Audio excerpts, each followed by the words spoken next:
Welcome to another edition of Walton Entertainment. Today we'll have more news, information, and entertainment from your local hometown. And now here's a segment we call Looking Back. Here's a clip from the 90s. Portion of Walton Entertainment News, we're going to talk about sailplanes. As you look up in the skies over Monroe, this is a common sight on the weekends to see a plane pulling another one. Well, that is a powered plane pulling a sailplane.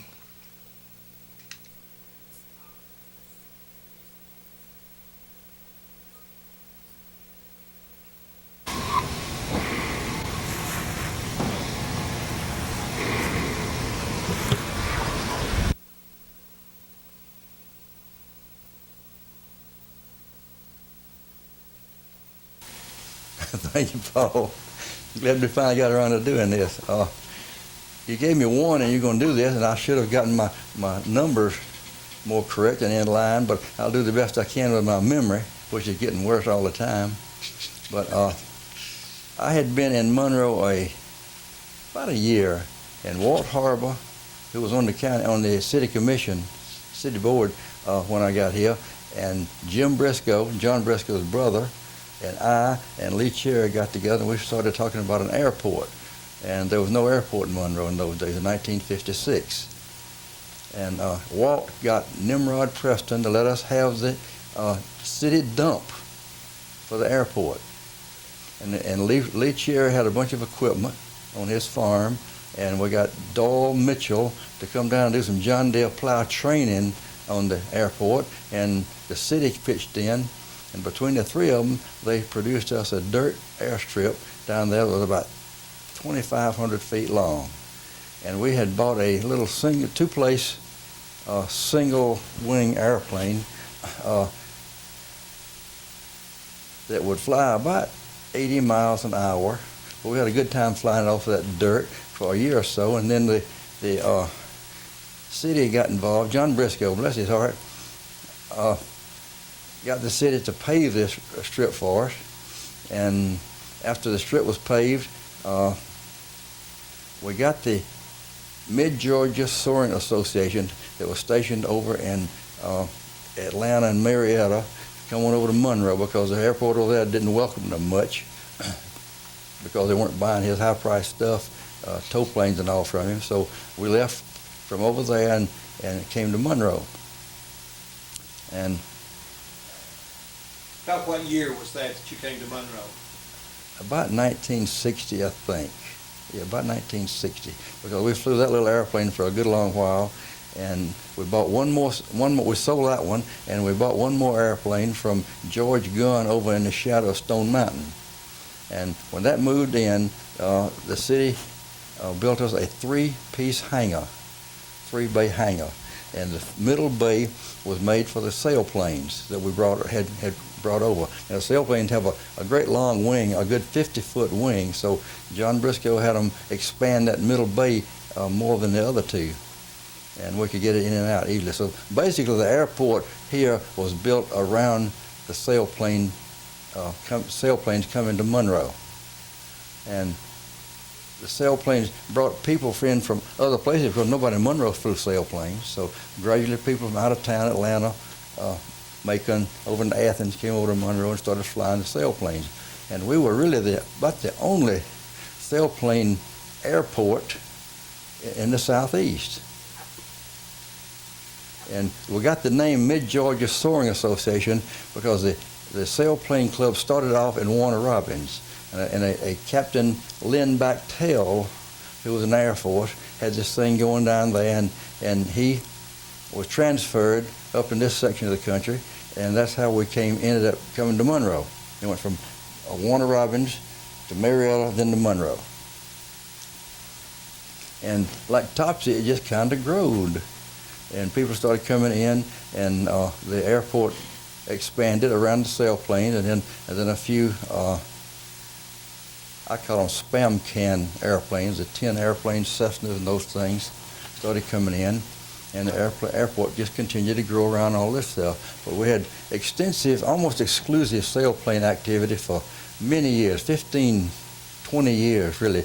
Well, nobody was flying out there but sailplanes and the occasional powered airplane that came in and looked to see what we were doing.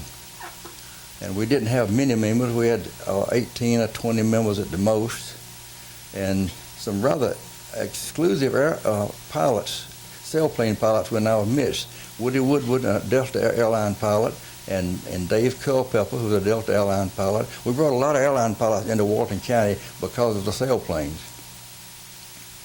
And we had an awfully good time working with each other, helping each other, flying together. And anybody that flew in, we always assisted them and saw to it they could tie their airplanes down and be safe here. And it was just an unusually good camaraderie for so many years. And the club had one sailplane when they started here. It was a two-place sailplane. And it was not the type of sailplane that you fly cross-country. I mean cross-country, you fly from this airport to another airport or to a plowed field or an open pasture many, many miles away. Like, for instance, I took my first sailplane and I flew from Monroe, Georgia to Monroe, North Carolina in it. It took me 6 hours. And then my nephew, Kenneth, drove my trailer over and picked me up, and we towed it back. About how many miles? That was roughly 190 miles. So I flew 190 miles and landed, and we towed it back. And then in that realm, I've always been interested in flying. Model airplanes, buzzards, butterflies, kites, the whole bit. I still love it all. What was the glide ratio of the plane that you flew over there? Do you remember? Yeah. I know the new ones, they say have a 48-to-1 ratio. What did that one have? Well, let me explain glide ratio. Okay, they don't know what you're talking about. Right, okay. Okay. If you're a mile high, which we got quite often, 5,000 feet or better, the airplane, without any thermal activity, I'll explain that in a minute, or any wind, could glide in a straight line. Mine would glide about 28 miles before it touched the ground, just flat out. And the new sailplanes now, they're almost up to 50-to-1, almost double what I had back in those days. In other words, you get a mile high, you can glide 50 miles before your airplane has to land. Now, the thing that we have no visible means of support, so to speak, because the thing that keeps us in the air are thermals. Now, people don't think, I don't think many people look around themselves and see what goes on every day. Like last night, the moon and that star was so beautiful. I don't know how many people saw that. I hope everybody did. But every day in decent weather, about 10 or 11 o'clock in the morning, you'll see little white clouds starting to form. Those are called cumulus clouds, fair weather cumulus clouds, and they come off of the ground. They don't just form out of magic. Warm, moist air on the ground begins to warm up as the sun heats it up, and the air over a certain area will heat up faster, like over a parking lot, over a plowed field, will heat up faster than woods and pastures and grass-covered property. And as it heats up, the bubble begins to form like a feather over a kitchen stove. And as the bubble goes up, and all of a sudden it can't stay attached to the earth anymore, and up it goes. Now, we don't know what kind of shape that takes. We say donut shape, or just a big bubble going up. But if you look up and see buzzards and red-tailed hawks flying, every day they do, they're the masters of soaring. Then the day is starting to build thermals. And so when we fly our sailplanes, we tow behind the tow plane up to about 2,000 feet. Then we release from the tow plane and begin to fly and circle. And we have instruments that tell us what the buzzards learn and hawks have instinctively. So when the instrument in the sailplane tells us that we're going up, then we begin to circle. And we try to circle and center ourselves in the middle of that big bubble that's going up. And they'll go up anywhere from an average thermal over Monroe, it'd be 250 feet to 300 feet, and occasionally we'll get a 500 or 600 foot thermal. In other words, the air is going up 600 feet a minute, and the sailplane out in plain air is descending 100 feet a minute, so it exceeds, the up air exceeds the normal glide of the sailplane and pushes the sailplane up. And the white cloud that you see, if you look at them, they have usually have a flat bottom, and that's where the air condenses. The warm, moist air condenses, just like your breath on a hot breath on a mirror, and that's how high the thermal goes. Then the warm, moist air forms the cloud, and when the cloud begins to form, it gives off latent heat, and the cloud begins to go on up and up and up, and that's what causes the thunderhead. You see, they just come off the ground form. We don't fly in the thunderheads. Those are dangerous, strong wind currents. There's some glider pilots can, because they got the instruments and airplanes specially equipped for this. But I mentioned making that flight to Monroe, North Carolina. My son Victor, when he was about 14, came up to me one day. I thought he'd never get interested in anything in aviation, and he asked me to teach him how to fly the sailplane. So I did. And when he was about 16, and he took my sailplane and disappeared one day. And about 6 hours later, we looked up, and here comes Victor. He had flown all the way to Lynette, Alabama, and back without landing. 16-year-old kid. About how far was that? That's around a little over 200 miles. Round trip? Yeah, over and back. Yeah, that's a pretty good flight. Nowadays, though, with the improved sailplane and the increased glide ratio that you mentioned, a fellow in Germany just made a flight of about 1,200 miles. An amazing flight. Now, Planes, I understand they take on water, and they can release the water with the extra weight. It will help them soar, and then they can release that weight, and it will also help them soar. So could you explain that a little bit? Now, you wouldn't think that something made heavier could fly faster, but it does in the air. They have little tubes out in the wings that they'll put over 50 gallons of water in the wings of the airplane. And during the early part of the day, when the thermals are strong, they can climb well with that extra weight in the airplane. And when they get to the top of the thermal and decide to go, say, from here to Athens or Madison, they just dump the nose, and they can fly 100 miles an hour or faster. And they'll go an awfully long way before they lose much altitude. And then as they fly during the day, the thermals begin to dispense 4 or 5 o'clock. They begin to weaken a little bit, so they dump the water out, and the airplane becomes light, and they can then use the existing thermals at the lesser climb rate. And so the water gives them a kind of like putting it in second gear and going ahead.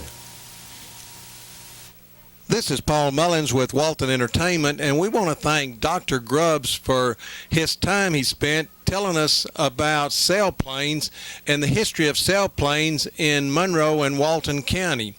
I hope you've enjoyed these clips taken out at the Monroe Airport and around Monroe. So now when you look up and see the sailplanes, maybe you'll understand a little bit more why they're going in circles and playing the thermals. In the future, we hope to have another program on sailplanes. This is Paul Mullins with Walton Entertainment. This has been Looking Back, a special feature you'll see here weekly on Walton Entertainment.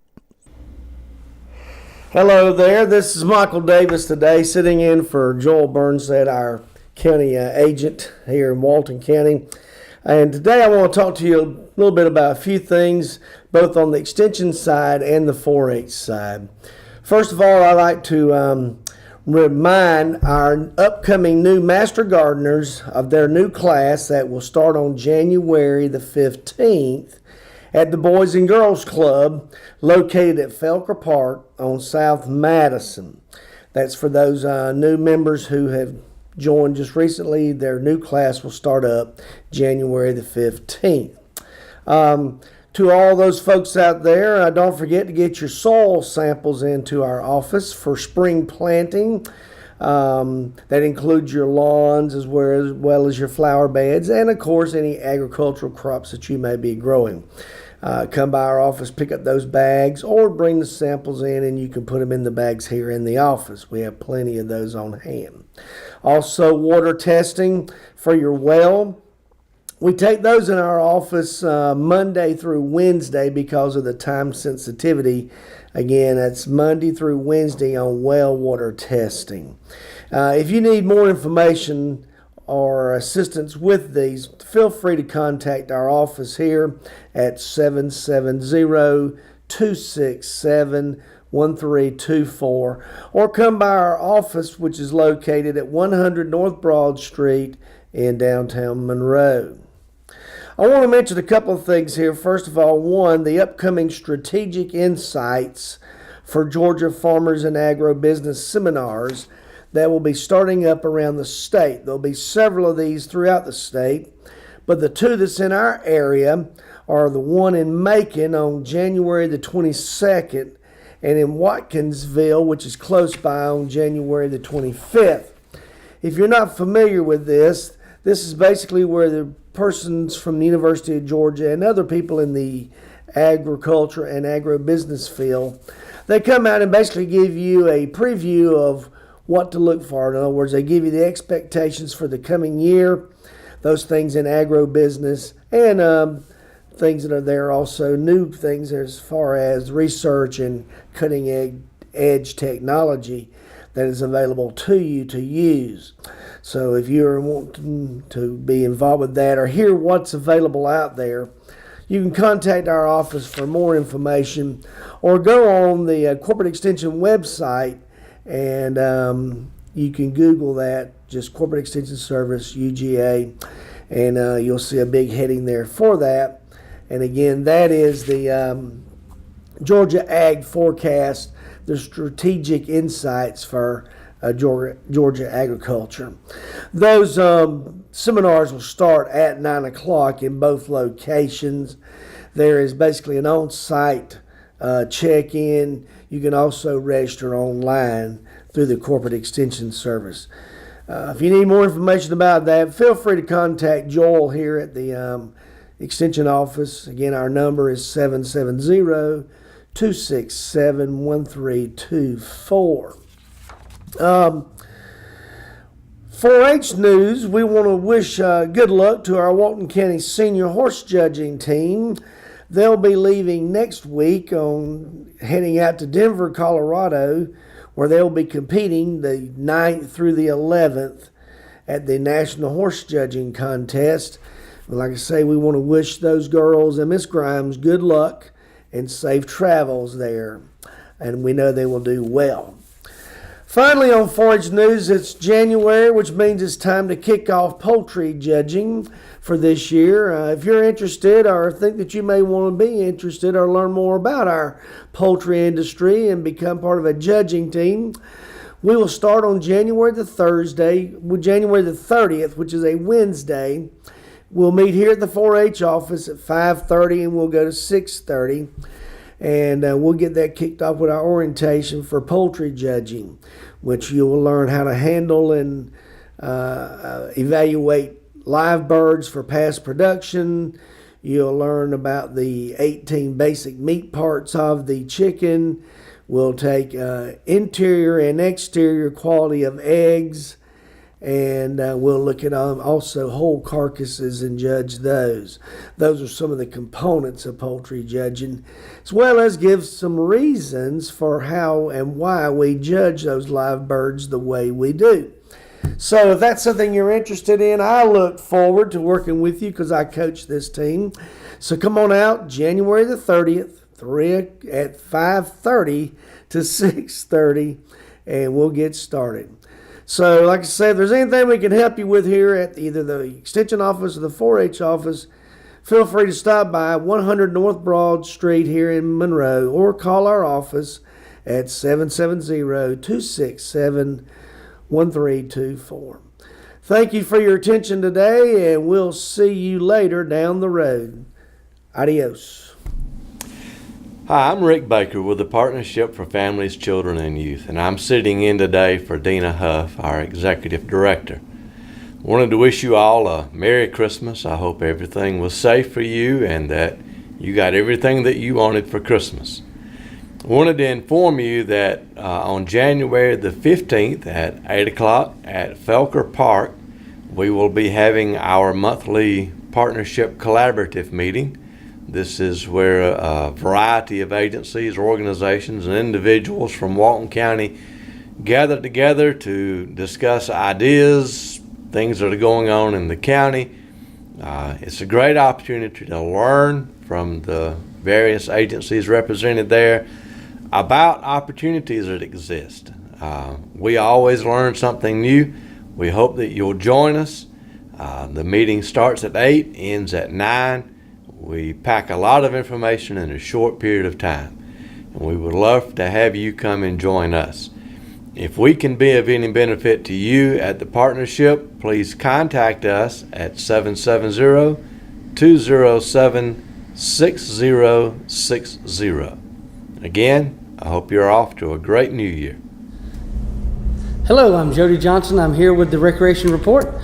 We've got a few things going on this time of year. I know it's just past Christmas and we just started our new year. So I want to go ahead and let you know if you've decided this is the year and you're serious about that New Year's resolution to lose weight, you can join our community centers now, and it's a great price at $52. And it goes down $2 each week. $52, that's for your people in your family above age of 12 can go up and work out in the community centers. And you also get reduced prices on our classes that we have. So it's a great deal, and then you don't have to have those contracts or anything. You pay the $50. I think there's additional charge if you don't have a card already for the access the doors to go upstairs. And with the weather being like it has been for the last 2 months, raining 4 and 5 days out of the week, it's a great time to go up and exercise, rain or shine. Get up and walk, or get on the ellipticals or treadmills, or use some of the weights that we have up there that are all very safe for you to use. So I also want to encourage anyone that's maybe looking that's retired or looking for something in the senior division. We do have our senior aerobics that is a huge class, and this time of year we generally have over 100 at each one of our classes. You can go on our website, and I'll say that at the end of the show. It's waltoncountyga.gov, but you can go on that website and see where those locations are. We have it 5 days a week, usually around 10 o'clock in the morning. So and there's other classes that go along with that as well, some health and fitness classes, and they usually do some lunch and learns, and so it's a great time. If you're a little nervous about doing that, you can always go to our website, and we have an icon that will show and play some of the senior aerobics classes, and you can practice at home. See if that's something that you like. You can do it in the privacy of your home if you would like. And then if you want to end up coming to our classes, feel free to do that as well. But also, all of that is free.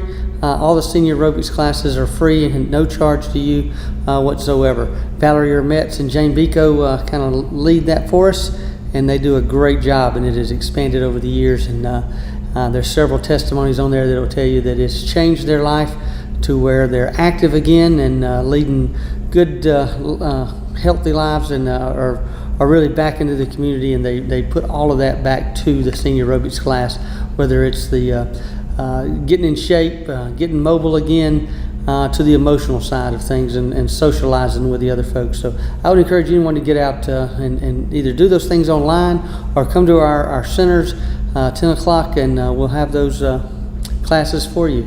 A couple other classes with the community centers, a couple of new classes. We have one that's called Refit. Paul and I were taking a joke saying that if you're unfit, maybe you need to go to the Refit class. We're not really sure what they're doing. It's a brand new class that we're having, and certainly will get you in shape. We also have yoga, and we also have hip hop, and several other classes like that. Zumba, line dancing is a huge class at our community centers.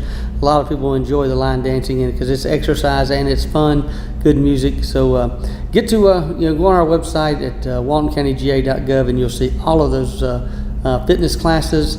And soon to come, you will be able to go online and see all of our parks. We're going to do a virtual reality. We've got some drones that are flowing over our parks, and then we're in the process of narrating those videos now, and we'll have those on our website pretty soon, and we're also going to display those at the community center so you can see all 14 of the parks that we have to offer, and all of the amenities that those parks have. We have some great parks in Walton County, great time to get out and walk in those parks or play a youth or adult class. So we have a lot of things to offer here at Walton County Parks and Recreation. A couple other programs that we have coming up. As always, when the winter is going on, our basketball is in full stream. We're about halfway done with our youth basketball season. We go until approximately mid-February, and then we'll end up, and then we'll have an all-star program in March. So that is ending, and with that being said, starting January 7th, we'll have our youth or our spring schedule where you can register for all our classes. You can also do that online, which about 85% people do use the online registration. There's a link on our website that you can go and you can register and do all that from your home. But all of our spring sports are coming up, which is our spring baseball and softball, our spring soccer, and our spring track. So all of those programs are registering starting January 7th. Average cost of around $75 for most of those sports. Some of the younger ones are a little less. So it's very affordable, and you get around 10 games and an end of the season tournament. It's a great time, great family fun for everyone. So look forward to you registering for the spring sports, which comes up January 7th. A new program that we're going to start this year is for adults. Our adult basketball program has kind of dwindled over the years, but the kind of the new trend, and we try to stay on top of those things, is something called 3-on-3 basketball. And we're going to have two divisions of that, 18 to 35, and then 35 and over. You can put 5 people on a team, but you only play 3 on each side. It's a half-court style basketball program, and a little abbreviated rules, but we can go all over that if you're interested in playing.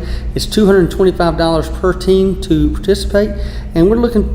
We really look for this program to take off in the county this year. It's something that there's not a lot of other agencies offering this. You probably saw it on TV with some of the players that are not playing in the NBA any longer, and they've started playing the 3-on-3. So we think this will encourage more people to participate. We'll have more teams, so we'll see how this goes. And registration ends sometime at the end of January. So I think January 25th, you would need to have your roster and your registration money in to let us know that you do want to participate. Again, all of this is on our website at waltoncountyga.gov. We try to do a good job of keeping that thing updated so there's not any inaccurate information on there. If you see something that we need to add or delete, please let us know. Our phone numbers are on there as well. I always try to get back to all of our phone calls and all of our emails throughout our staff, so please let us know. We try to have an open door policy here at the Recreation Department. We're here to serve you guys, to make sure that you have all the opportunities that you need and deserve. So again, thanks a lot, and don't forget to go to our website. And as always, remember, sportsmanship starts at home. Thank you very much. Where do you come alive?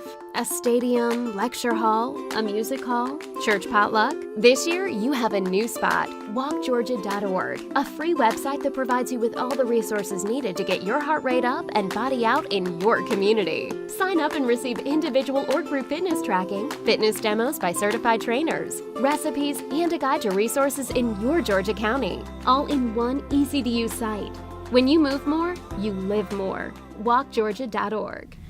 Hello, I'm Kenny Sargent with Keep Walton Beautiful, the Walton County Recycling Center. I want to thank everyone for tuning in. Hope everybody's getting off to a good start in 2019. We're looking forward to a good year here at the Recycling Center. There still are a few days left. If you're still holding on to some old Christmas trees, there's still time to get it down here to the Recycling Center. We'll be taking those in until the 12th, and then we'll start chipping them up. If it's a few days after that, it'll probably take us a couple of days to get them all chipped. So just wanted to put in a last reminder that if you're still holding on to some old Christmas trees, there's time to get them down here. And we hope some of you have made a New Year's resolution to try to do a little more environmentally friendly things throughout the new year. So like I always do, and it's a good time for it. If you're not recycling, it's too easy to do not to, and it's too important that we are recycling in today's climate.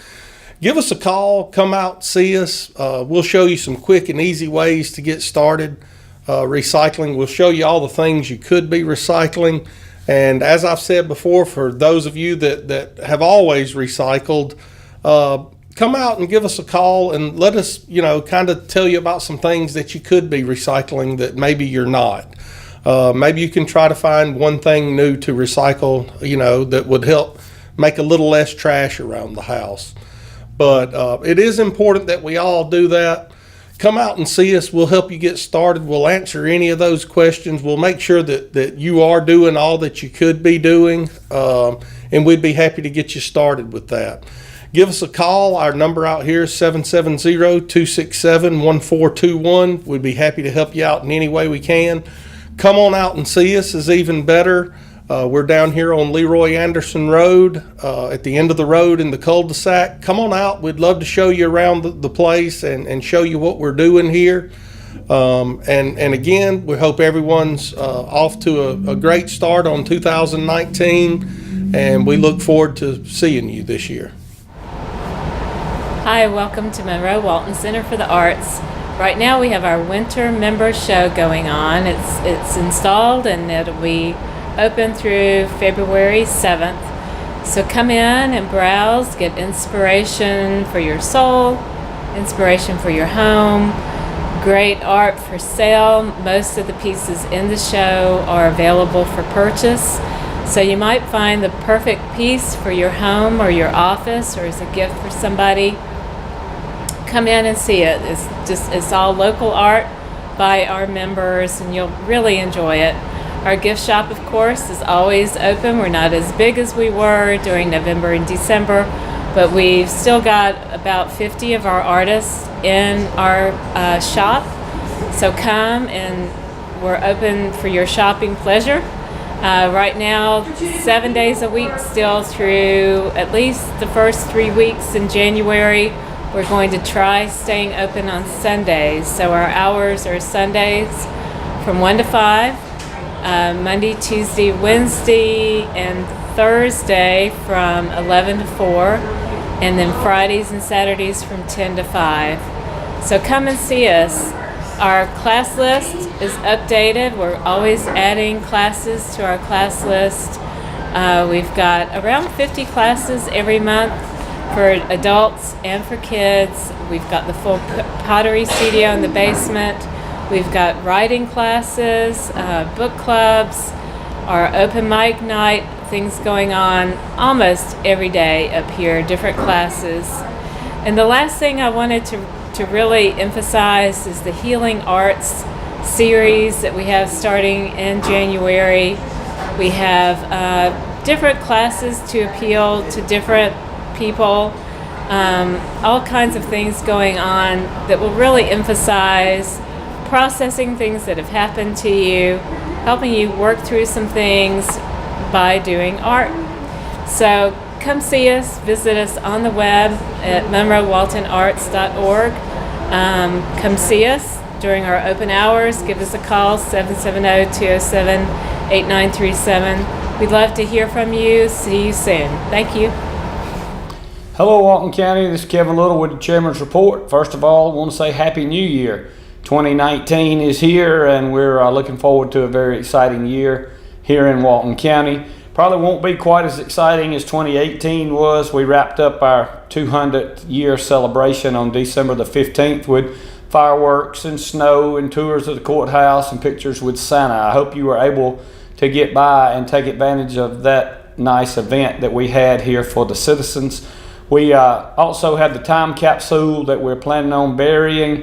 We were going to do it at the end of 2018 on that night, but as many of you know, we've probably had 40 inches of rain in the last 60 or 80 days, and so we felt like we would make more of a mess than we would anything than if we waited and buried it probably sometime early in the spring. So we will be putting out the dates whenever we probably after the freeze. I would figure January, February is going to be really cold, so we might probably look at burying a time capsule sometime in early March, but we'll update you and let you know. And we probably will have another opportunity for you to sign the signature book that's going to go in the time capsule if you were not able to come through in the December time period and get that done. 2019, we're here now. We looking forward to a lot of things that's going to be going on in Walton County. Legislature is going to be starting in session, and at the Gold Dome, new Governor Kemp will be sworn to office here in early January, and we're excited to see what he's going to bring to the state and get it going. Walton County, we're passed the splice last year, so we'll be starting. First of all, we're going to be upgrading the 911 center and the system there. With the first money, we've the cities and the county have all agreed to let the first phase of money go to upgrade that system. We feel like that's most important.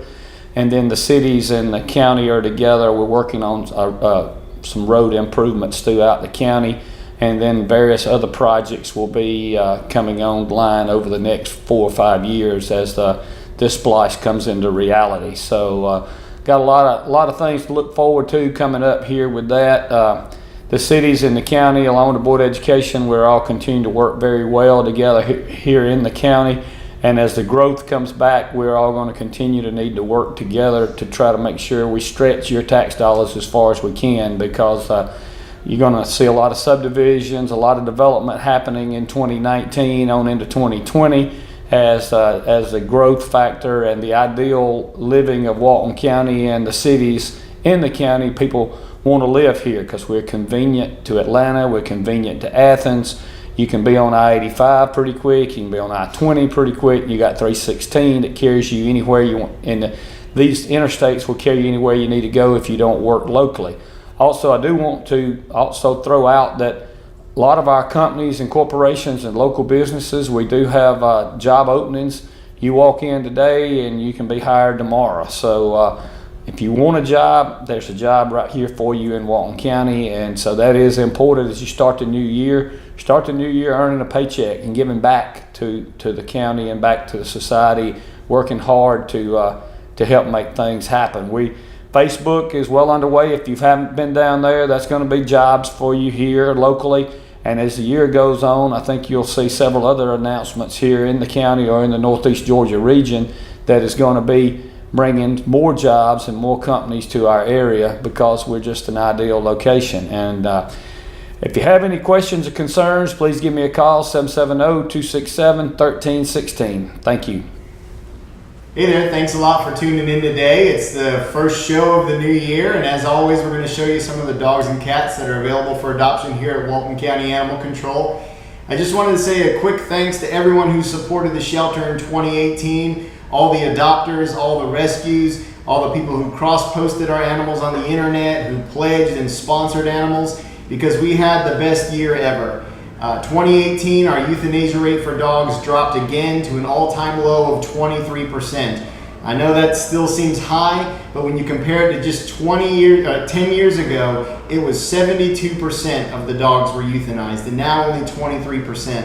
Those numbers include animals that aren't able to be rehomed, animals that are brought in by owners for euthanasia. So when we look at the numbers of adoptable animals that just were euthanized for space, that number would be even lower. But in 2018, a total of 857 dogs found new homes through the Walton County Animal Shelter because all of the adopters and rescues that came to help us out.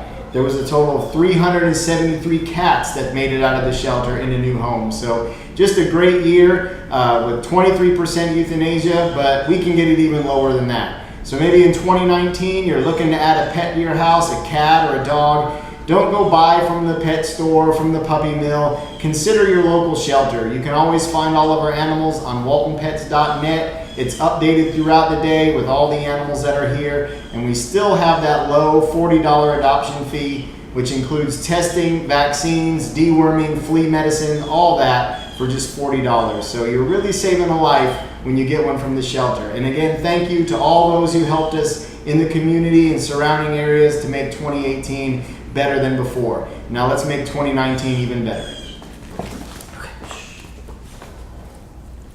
Hi, this is Reagan. She's a year-old female. She's not spayed yet. Very sweet, very loving. She has an unusual color pattern to her. She's very sweet and she needs a good home.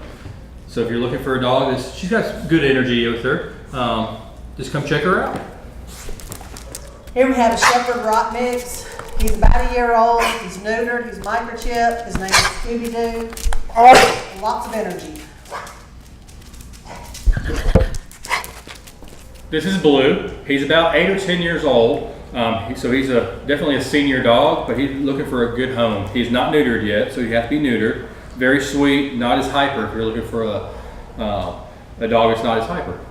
Good dog here. This is Blue. This is a 2-year-old female pit bull. She was found on Harris Street on the 1st, and she's in heat right now, but she is ready for adoption, and she's very sweet and loving.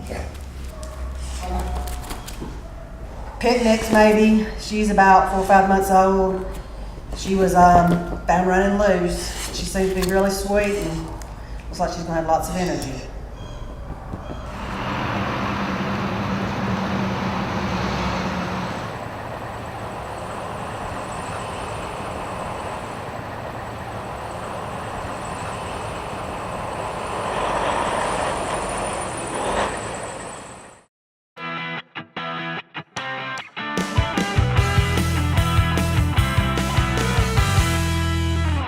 So we're out at Babyland General, and this is in Cleveland, Georgia, which is not far from Helen. We're going to see what we can find to do today on a back road treasure that takes you out amongst the mountains. I think the clouds have cleared up a little bit, so we're going to go out and see if we can find some fun stuff and give you maybe a picturesque look of what we're going to find today here in Cleveland and in Helen. Babyland General Hospital is the birthplace of Cabbage Patch Dolls located in Cleveland, Georgia. Xavier Roberts converted an old clinic into a facility which now sells his dolls, originally called Little People. The facility is presented as a birthing, nursery, and adoption center for premium Cabbage Patch kids. Since those days, the Babyland General Hospital has moved into their $2.5 million location here in Cleveland, Georgia. And my feet don't touch the floor, but that's nothing unusual. But this is a cool cabbage chair, is it not? It's cool. And this is Mildred, the second original Cabbage Patch Kid, adopted May 28, 1977.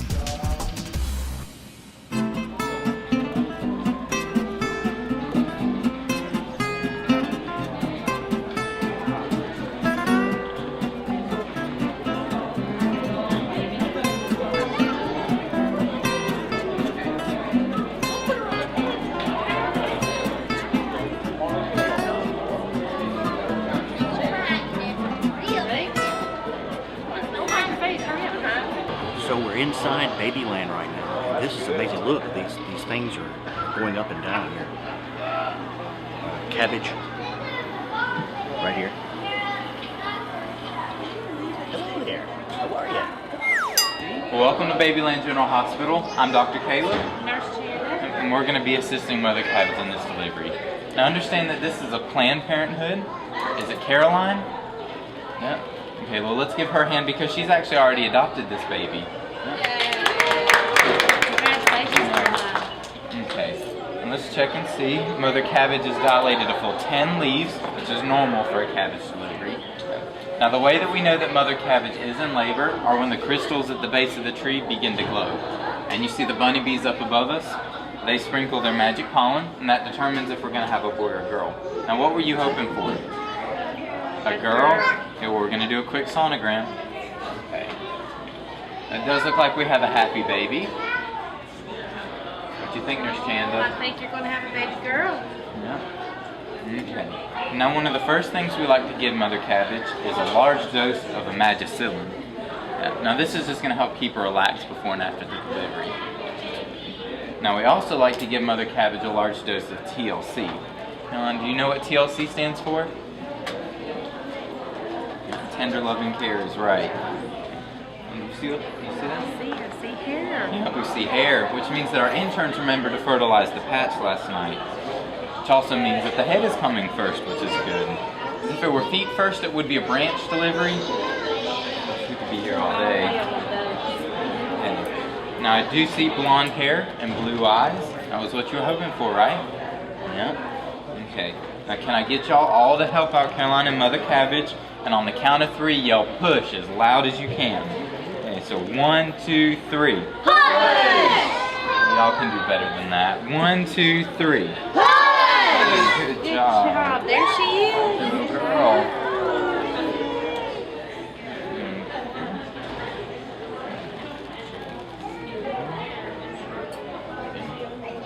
Wrap her up. Now, like I said, our interns did remember to fertilize the pats last night. That's how she was going with her hair. She does have big blue eyes and an outie belly button. I'll show y'all one more thing, but y'all try not to laugh. You'll notice that she does have the Xavier Roberts birthmark. Let's cover her up. I think she's starting to blush. Okay. Now, before we can take her back to the nursery, do you want to tell everybody what you're going to name her? Ella May? Ella May. She sounds like she's going to be a princess when she grows up. We're going to take her back over here to the nursery and you can watch us give her a checkup and everything. Well, let's give both of them a round of applause.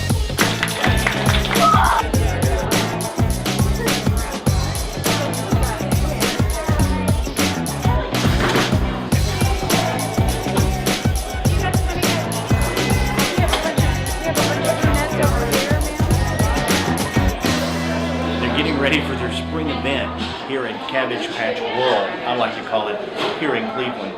The balloons, people are decorating the room. This time next week, this place will be packed. People coming to see the Cabbage Patch Kids and all the magic that happens right here.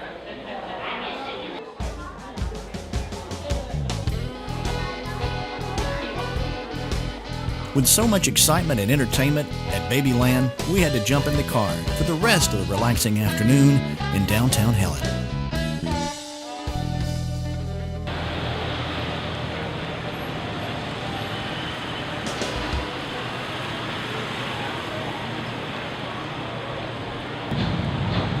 So we've left Babyland and we're now in Helen, where the festivities and fun people and the spirits are high. There's a raging river behind me. We'll look at that too. All the beautiful stuff in Helen. We hope we can capture every single bit of it on our back road treasure today, because this is what it's about, getting out, taking those back roads and finding something fun to do.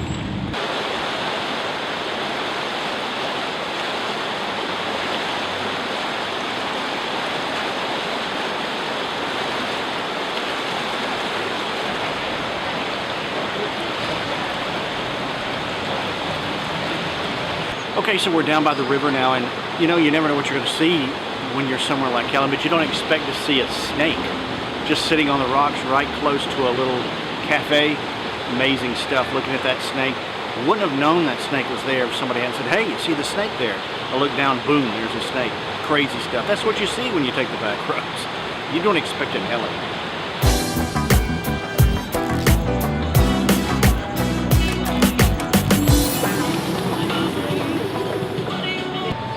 So you can't come to Helen without coming to the fudge shop. Candy apples, caramel apples, we're gonna check this out.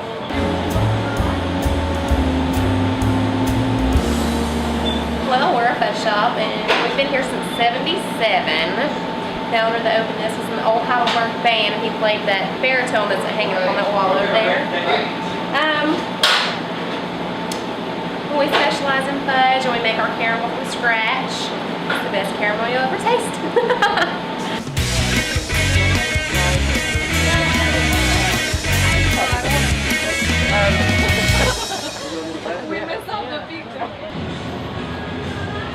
They always have some great music in Helen.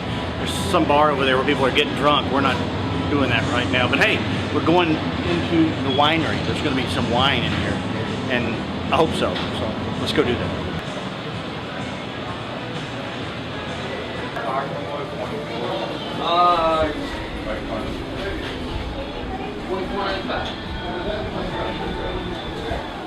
Look at you, 2 minute pour, very good.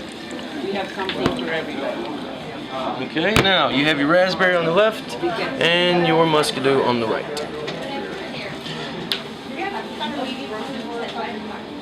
Muscadine is actually indigenous to Georgia in the southern region. It is a kind of a sweeter grape. It actually is comes from the vineyard, Fox Vineyard from Social Circle. It was probably one of the first wineries opened up in Georgia. It is 2.5 hours south from here.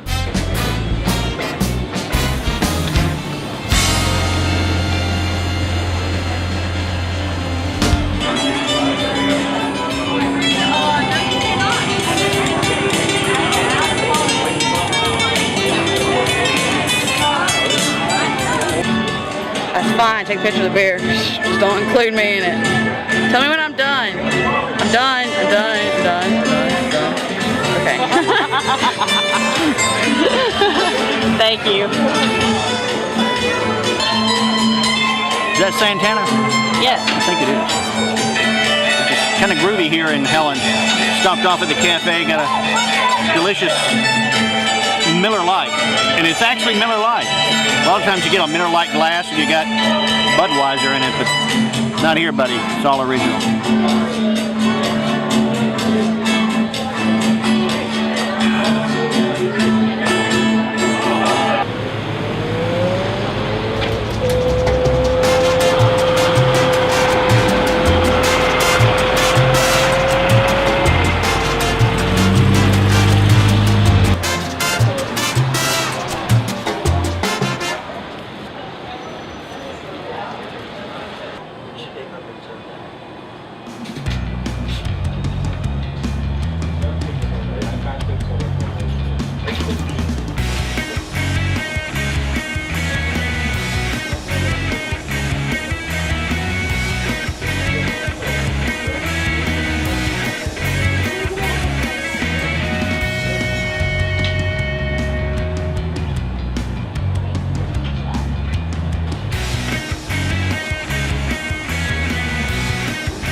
So we went to Cleveland today, to Babyland, and we went out here to Helen. We had a lot of fun, found a lot of great people, a lot of great sweets, great entertainment, great beer, had a great time.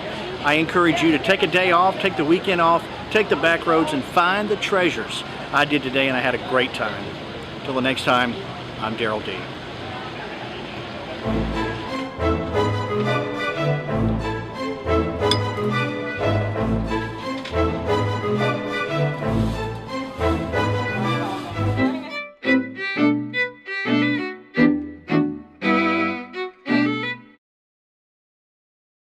Where do you come alive?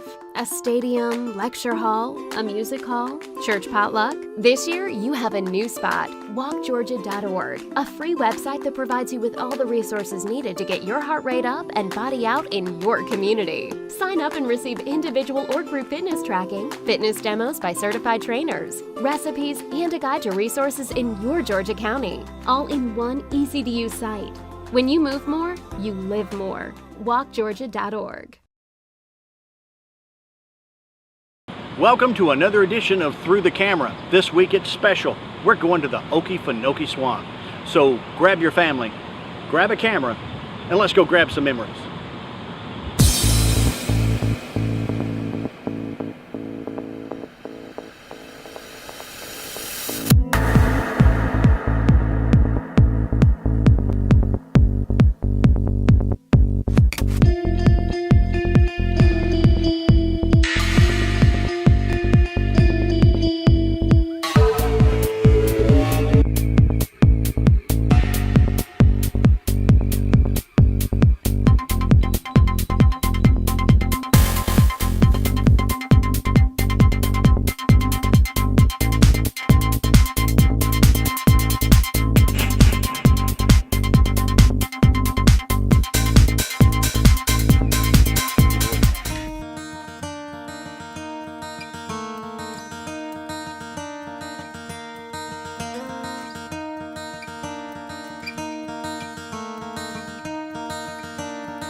middle, the Okefenokee. And I have us parked on a peat battery. And do you guys know what Okefenokee means? Okay. I've been wondering that. Alright, so the bottom of the swamp floor is covered with what we call peat. And it's just a collection of decaying vegetation that settles down to the bottom.